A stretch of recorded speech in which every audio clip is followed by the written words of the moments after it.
Hello, ఎలా ఉన్నారు? ఈరోజు మా బాబు లంచ్ బాక్స్ కోసం వెజ్ పులావ్ చేశాను. ఈ రెసిపీని మీతో కూడా షేర్ చేద్దామని వీడియో తీశాను. ఈ రెసిపీని ఎలా తయారు చేయాలో చూద్దామా. ముందుగా ఒక గ్లాస్ రైస్ ని వాటర్ లో కడిగేసి నానబెట్టుకోవాలి. తర్వాత ఒక రైస్ బౌల్ తీసుకొని దాంట్లో వాటర్ పోసేసి 1 గ్లాస్ రైస్ కి 2 గ్లాసెస్ ఆఫ్ వాటర్ పోసి రైస్ కుక్కర్ లో పెట్టి ఆన్ చేయాలి.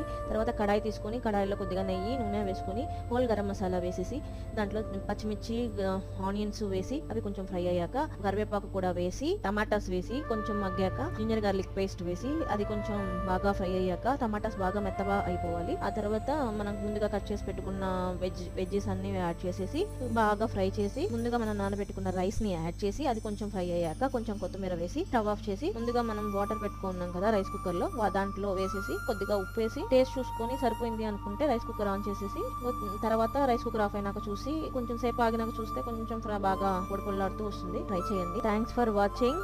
మా ఛానల్ ఎవరైనా కొత్తగా చూస్తుంటే ప్లీజ్ సబ్స్క్రైబ్ చేసుకోండి.